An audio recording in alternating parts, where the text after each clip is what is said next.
Malam itu Wisnu sedang melampiaskan hasratnya dengan wanita lain di sebuah kamar hotel. Tiba-tiba ponsel di atas nakas bergetar hebat. Wisnu menarik napas panjang, mengubah raut wajahnya yang dingin menjadi lembut dalam sekejap. "Halo sayang," ucapnya. Suaranya mendadak penuh kasih kepada Jasmine, istri yang ia klaim sangat ia cintai. "Sayang, aku mulas. Aku sedang kontraksi." Suara Jasmine terdengar gemetar dan menahan perih di seberang telepon. "Sial," desis Wisnu tertahan.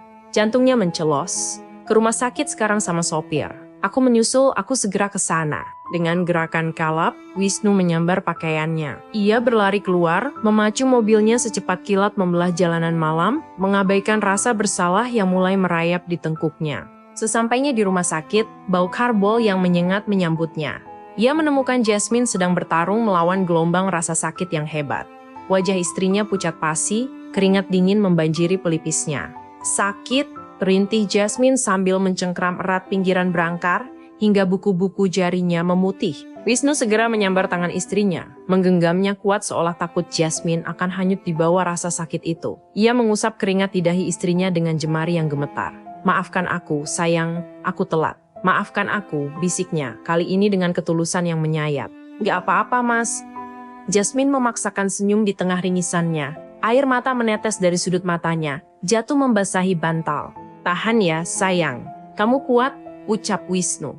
Melihat tubuh Jasmine yang terguncang hebat demi melahirkan darah dagingnya, dada Wisnu terasa sesak seperti dihantam godam. Ia menunduk, tak sanggup menatap mata suci istrinya sementara tubuhnya sendiri masih menyisakan aroma dosa dari hotel tadi. "Ya Tuhan," doa Wisnu dalam hati dengan penuh keputusasaan. "Jangan ambil istriku. Aku mohon, aku berjanji akan berubah. Aku tidak akan nakal lagi, aku tidak akan mengkhianatinya lagi. Tolong selamatkan dia." Keheningan ketegangan itu pecah saat suara tangis bayi perempuan menggema di ruang persalinan. Wisnu terisak, rasa lega luar biasa menyelimutinya. Jasmine selamat, bayi mereka selamat. Wisnu mendekat, mengecup kening Jasmine dengan sangat lama, seolah ingin menyalurkan seluruh sisa hidupnya untuk wanita itu. "Terima kasih sudah bertahan, kamu ibu yang hebat, kamu luar biasa," bisiknya parau. Jasmine hanya mampu tersenyum lemah, matanya menyiratkan kebahagiaan yang tulus meski tenaganya telah terkuras habis. Setelah Jasmine dipindahkan ke ruang pemulihan untuk beristirahat, Wisnu melangkah menuju ruang bayi.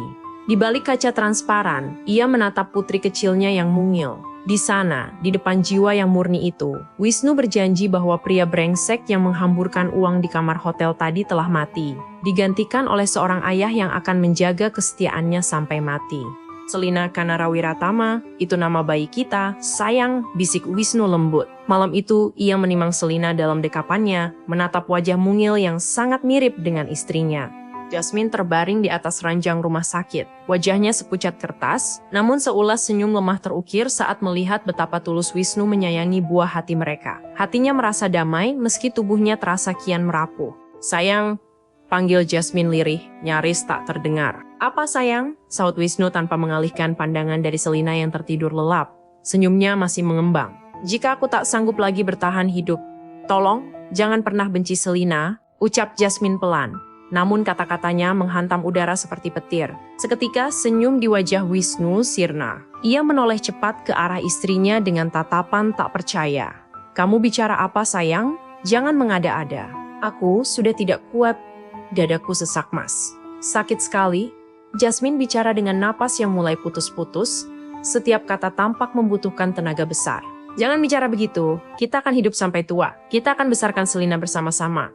Aku janji aku akan berubah menjadi pria yang lebih baik lagi. Tolong jangan bicara seolah kamu akan pergi." Wisnu mendekat, suaranya bergetar antara marah dan ketakutan. Jasmine meneteskan air mata, membasahi pipinya yang tirus. "Sayangi Selina, berjanjilah padaku Mas." Wisnu hanya terdiam, terpaku menatap manik mata Jasmine yang basah.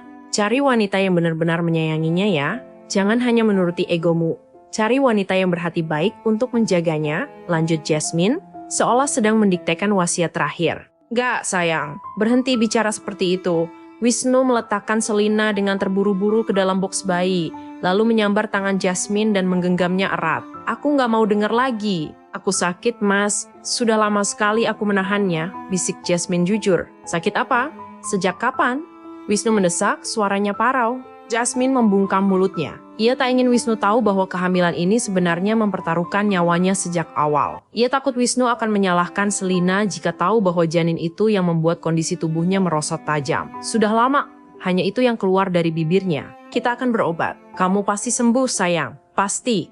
Wisnu mengecup kening Jasmine berkali-kali, mencoba menyalurkan kekuatan yang ia sendiri pun hampir kehilangan. Keesokan harinya, maut seolah makin mendekat. Wajah Jasmine kian memucat, tubuhnya lunglai tak berdaya. Ia divonis menderita leukemia stadium lanjut. Jasmine menolak menyusui Selina. Ia didera ketakutan yang luar biasa bahwa penyakitnya akan menular atau ia tak cukup kuat untuk memberikan kehidupan bagi putrinya. Hari demi hari di rumah sakit berubah menjadi siksaan. Jasmine terus mengulang pesan yang sama, cintai Selina.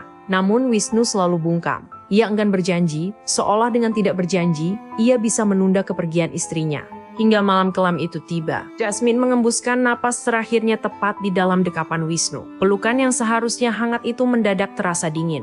Jasmine, sayang bangun. Wisnu mengguncang tubuh istrinya. Sayang, jangan bercanda.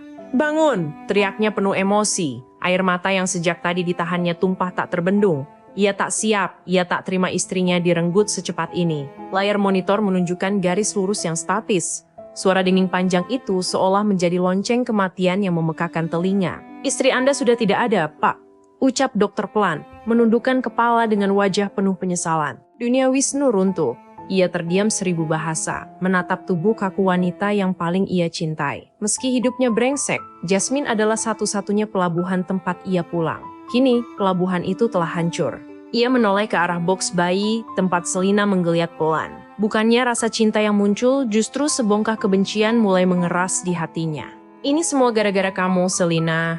Desisnya dengan suara rendah yang penuh amarah. Kamu yang membunuh ibumu.